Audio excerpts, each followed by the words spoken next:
It's time to talk WWE Prizm, guys. Just released. It's not the first wrestling release ever. Topps has had it for a while, and then Panini has it now, and it's the first release. But before they came out with it, Topps said, Infinite said, no, we want it back. And then Wrestlemania and Stone Cold Stunners and Pat McAfee and Johnny Knoxville, and it was a big spectacle. So I think it was great timing for this WWE stuff to come out, and everybody is going wild. And I cannot understand it, guys. I don't know if I'm going to be a get off my lawn kind of guy. It's just like anything we make Prizm now is just going to be good, I guess. Is that what we're going with? Well, that Prizm cornhole is unless it's racing. Unless it's racing. You're right. Like, that is the one. Is that the only? Maybe baseball doesn't do well either. Yeah. Prizm baseball, Prizm racing, but no Prizm license. Everything else. But if baseball had if Panini it had the baseball logos, license, I get it. Whole different ballgame. And we got logos on the racing. What's going on? What do we got to do? I talk about it all the time. What do we got to do to boost up? Like put a little jet fuel behind that category. You got to show bid your own cards, dude. It's the only way to do it. I don't know about that. It's the only way to do it. It's a great product. Great. It's a great sport. It's just like being a Rams fan. There's only a few of you. There's only a few racing card fans. So NASCAR, that is. I think the reason why WWE probably reaches a wider audience is because it really. The kids, fall in love with it from a young age. I don't know if kids are falling in love with NASCAR from a super young age. You look at the audience of a general WWE event, and I don't see a lot of kids. You don't see a lot of kids because the cameras are at the bottom. The kids can't afford to sit at the bottom. So but there are a lot of kids I have to disagree with you. It's not real family friendly entertainment. See, there's a lot. Kids drive wrestling. I don't. Yeah, I don't agree. I think it's a very specific demographic and age group that truly drive. Well, you were asking what is the difference between NASCAR and wrestling. I think more kids like NASCAR. I can't agree with you there. No, go to a NASCAR event and see how many kids love looking at cars and watching them go fast. No, I guess my rebuttal would be: when's the last time you were? I like how obviously I said something that really angered people. I've never heard you guys in sequence go no. I say this as a kid who grew up loving WWF then now WWE. The World Wildlife Federation. That's right. Big fan. Save the pen. Before you finish, yeah. Since you said brought up World Wildlife. Don't judge me, but I freaking had a dream because we were opening up. You guys opened up the Jackass preview. I had a dream. I swear to God, it was last night that we were opening up a preview box of World Wildlife Fund. Was it? Well, wait a second. Before you guys are. It was National Treasures. Oh, I'm like, was it Prizm? Was it Prizm? Because it's heavily allocated going through the roof. I think it's because you guys were like there's been a lot of in our Slack there's been a lot of back and forth. So I was like, maybe I'll just think. I don't know why I was dreaming that, bro. I don't know. No, you're onto something because it's gonna be the first giraffe card, the first panda card. Yes. You know what I mean? And they're all rookies. The whole thing is rookies. Because that's the same philosophy we're using here. Was that in Anchorman where they had the Panda Watch? Yes. Panda Watch. No, but seriously, I don't understand it. I was a big, and before you guys say anything about me not watching wrestling, because I don't watch wrestling currently, but I did grow up during the WCW, the Attitude Era, the WCW, and the with NWO and rest in peace Scott Hall and Kevin Nash and Hollywood Hogan and Sting over there, and then I was also watching WWE because I was an ICP fan at the time, and they were on WWE, and Stone Cold, Triple H, Generation X, everybody was doing the X and X-Pac. Suck and, it. Yeah, exactly. No, you can say it. Yeah, suck it. Suck it. And great music, great entrances.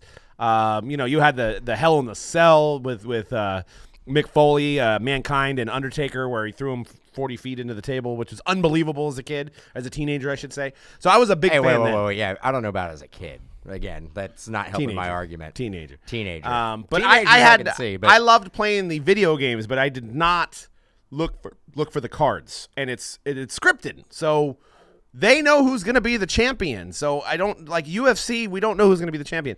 They know who's going to be the champion probably. So it's like do these cards go up? Do the cards go down? I mean, what's going to happen to the next round of WWE 2023? Now there's no more first cards anymore. So I have a lot of questions here. I'm glad that it's doing well, but I don't understand it. Yeah, this product does not resonate. This whole category doesn't resonate with me. I never, when I was a kid, I like any other kid. I mean, I liked Hulk Hogan.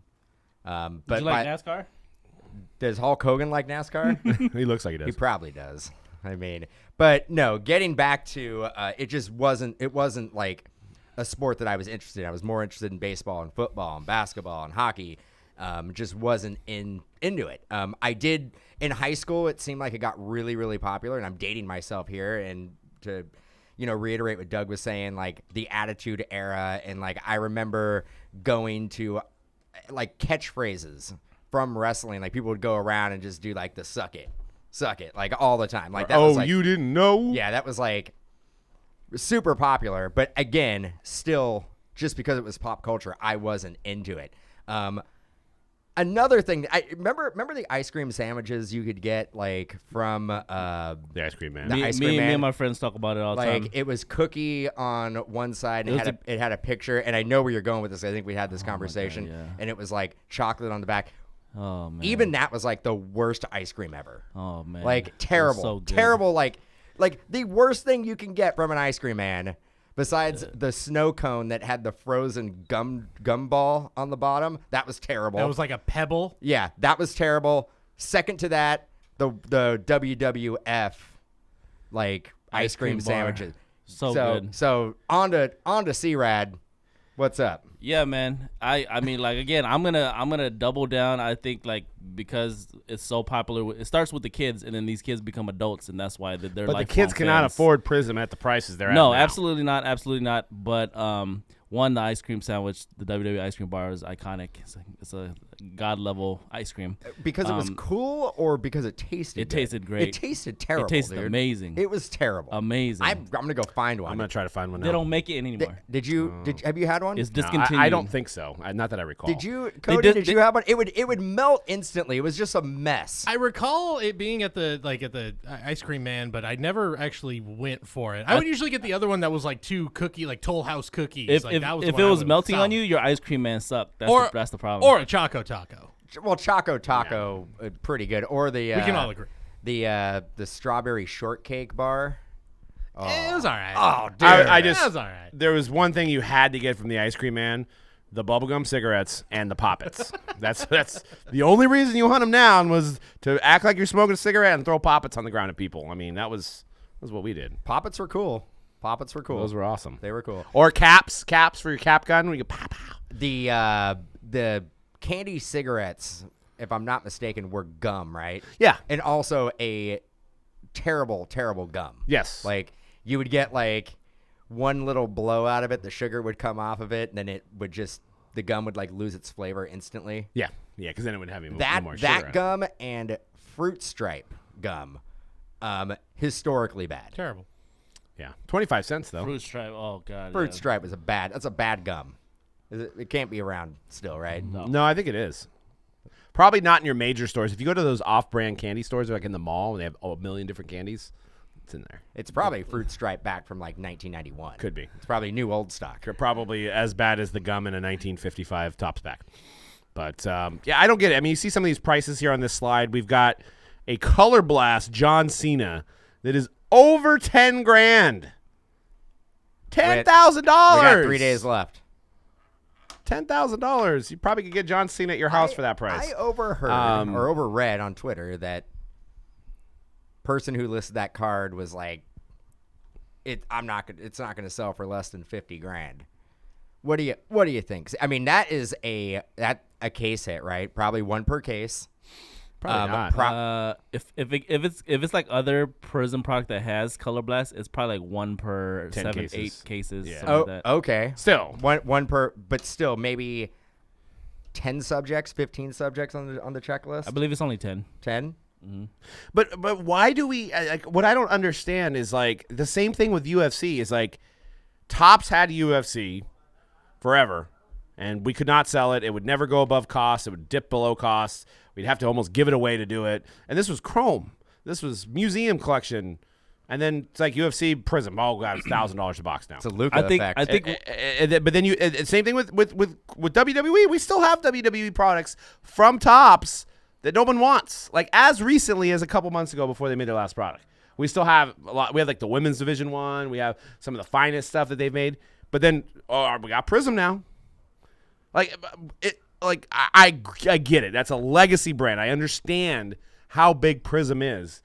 But it's just like we're like just shining a turd in a sense. Yeah. So, I mean, is it all speculation right now that like this is the first year of WWE Prizm? So this is the first Color Blast.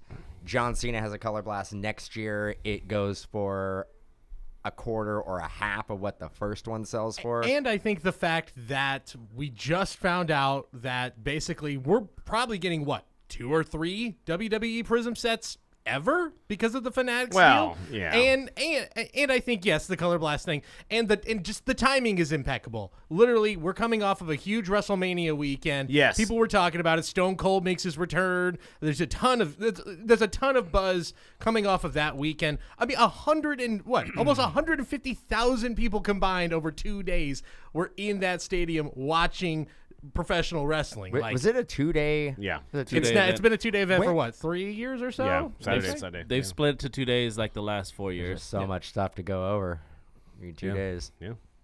Yeah. So I mean, it's definitely wild. And then right before their first product releases, Fanatics takes back the license. Isn't it? In 3 years? Isn't it a glorified soap opera? Sure. It has been, and I don't think that's. I think everybody knows that. I mean, I don't think it's like, you're But telling me it's fake. also, I mean, we were talking about this yesterday or maybe a couple days ago. Like, the script is predetermined for the most part, so somebody knows who is going to pop off out of this set and become super popular. So, can't you have like kind of insider trading? Like knowing, I mean, I think that we were talking about that yesterday. I talked to a few people afterwards about that, and I guess they did say their script writers are pretty locked down. Like they're pretty like, locked I down. will also add this because I am a wrestling fan. Like, so a big wrestling fan. I haven't been watching as much the last 10 years, but I will say that the industry as a whole, wrestling is kind of having like a second win, especially with AEW and WWE. I will say, even though it's predetermined, right? I'll break it down like this. Even though they choose a guy to be the champion, the fans won't necessarily gravitate towards that person. So that person has to pull the fans in.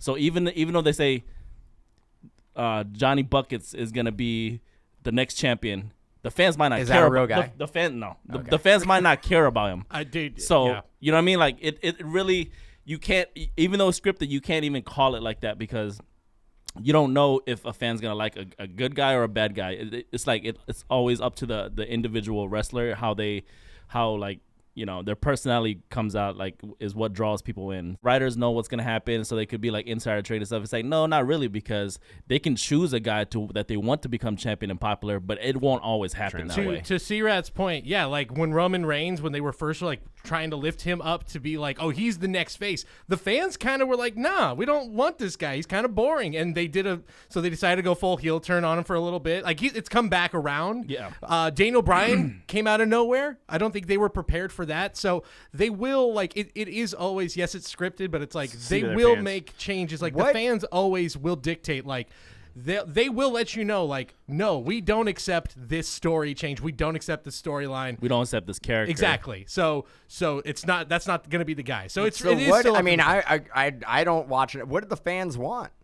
What makes Stone the Cold. fans gravitate towards a certain wrestler? It just depends. It's just it just depends. It's really hard to answer that question because, like, people's That's what I tastes have. change. I have hard questions. Because, like I said, it starts with kids who actually do believe it's real until they get a little bit older, teenage years, and they're like, okay, this is not real, but I'm still a fan of it. Like, this is what I grew up on. It's like you growing up on anything. You're gonna be a fan of it for life, right?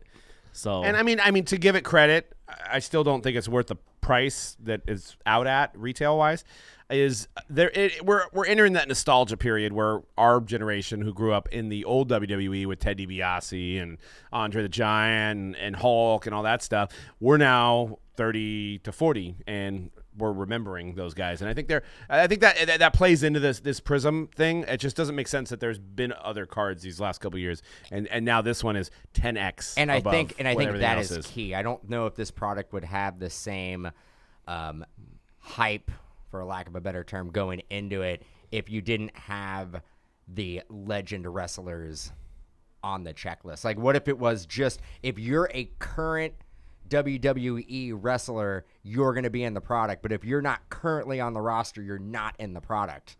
You'd agree with that, right?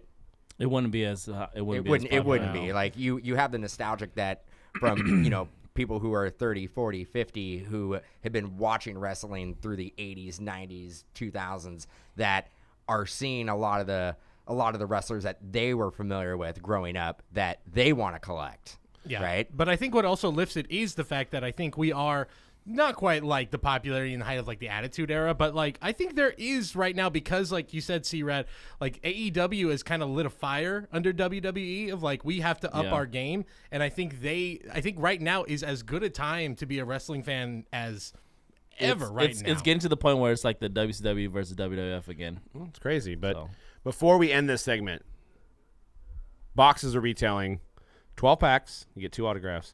Boxes are retailing at $950 to $1,000. In your opinion, and we'll do a roundtable here, is it worth the price? No. C-Rad. I haven't opened it yet to know. I haven't opened it either. Hey, I don't have to open it. $1,000. $1,000. It's a lot of money. Over almost $100 a pack. Yeah, that is far too much. And I know these sales. I would even say, I mean, the closest thing we can compare it to would like be UFC, and I would think UFC I think is overvalued as well. But at least there's guys that are fighting. I get that, but I think that category is also overvalued. Cody. UFC is popular, but it's not nearly as I think wide-ranging popularity. Both like it also just like a diverse demographic where like even like I think part of the big popularity boost in WWE is that women's wrestling is like just as big as men's wrestling now. Yeah. So I think that's women's a big wrestling thing. is huge now. How much is like I guess comparison Prizm basketball and Prizm football? What's a box of that go? 2,000, 3,000. Right. Can you pull a card? Can you pull a John Cena auto? John Cena probably more popular than any person in any set of Prizm basketball or football, maybe other than like LeBron James. You can't do that. Dwayne Johnson, maybe the biggest star on the planet. You can pull the first cards, some of the first Prizm cards and low number cards that are going for a lot. Is it a little crazy? Sure, a little bit, but I think there are legitimately massive stars in here that you cannot pull in any other product. So I think that's to me what it has going for it, and why I think justifiable might not be the right word I use for the price, but I get it. I get why people want it, and I get why it's in demand. I'm not changing my answer, but I do like the connection of the father and son or the mother and daughter being able to participate in it at the same time. I do like that aspect of it. I think like you said, WWE and WWF, when it used to be that, kind of did have the parent. And I seen a lot of pictures of people that went to WrestleMania that had their kids with them. Okay, cool. So, you have $1,000 to spend in a hobby shop. Are you buying? Absolutely not. No. Okay. No. Well, there we go. I'm trying to counterpoint. There we go. Justify it. I mean, if we're talking value, and we see and rip a lot of product, and I'm not saying the product doesn't have its place and is not valuable. I think that out of the gate, before we even opened up a pack and it saw the light of day, it was already trending near $1,000. That's what I'm saying. I mean, after being out for 2-3 weeks, we see what the singles do. Then we can kind of go, okay, this is what the product should be. And if it's $1,000, it's $1,000. But I think it being at $1,000 before the product even hits, I mean, it was at $1,000. It's been at that price. Yeah. I think it was at $800 for like 2-3 months ago. Out the gate, yeah. So that's what I'm saying. I'm not saying it like it's not a great product. I'm not saying that there's not value in it. I'm saying that before it sees the light of day, it's already at $1,000. It seems a little ridiculous. That's why I said I have to open it, because I got to see what's coming out of it to judge the true value of it, right? And I agree, it is. I do feel like it's too high compared, especially to what the top products are going for or were going for when they still were coming out a couple months ago. So I gotta see. We gotta see the secondary market. To put it in perspective, and this is kind of like the industry that we're in right now. If this product came out 4 years ago, we wouldn't even have ordered it. No, we wouldn't have. We wouldn't even have ordered it. We would have been like, nah, not really our. Well, we didn't have a shop then. We had a shop, but not like the shop we have now. But we would have looked at it and been like, okay, because we always fall back on like, regardless if we can move it to the shop or not. If it doesn't move to the shop, can we move it through breaks? And we would have looked at it and said, well, we haven't really cultivated the wrestling market for breaks, so we would have probably passed on it. And granted, if we would have asked for 20, 30, 40, 50 cases of it back then, we would have got all of them. Yeah, exactly. So that's all I'm saying. Like, what has truly changed in like 3-4 years to determine a box going for $1,000 and not getting any of the allocation, or getting all your allocation? Well, and we want to hear your guys' thoughts below. I want to hear the arguments for it, and I want to hear the arguments against it. And that helps us all as a community to determine, maybe we're missing something. Maybe there's a rookie in there that we're not seeing. I just seen that Braun Breaker, somebody's asking $15,000 for that number to 99 auto. I don't know. Maybe that person doesn't even know. So I want to know. I want to know what you guys think. We are breaking it by the pack at Mojobreak.com. So you can buy a pack and get the entire contents of that. 12 packs in a box. We wait till it fills, and then we do it. Cody will have a few for personals, and we do have, I think we have some in the shop. Because we didn't get much. It is there. By the time everybody sees this, we'll have some more up on the awesome. Well, shop, and make sure you guys hit subscribe here at Mojobreak Media, and make sure to check out our Jackass preview. Make sure you go over there, and we're giving away stuff over there for one of the autographs that came out of the set, and take a look at the exclusive Zero Cool preview of Jackass.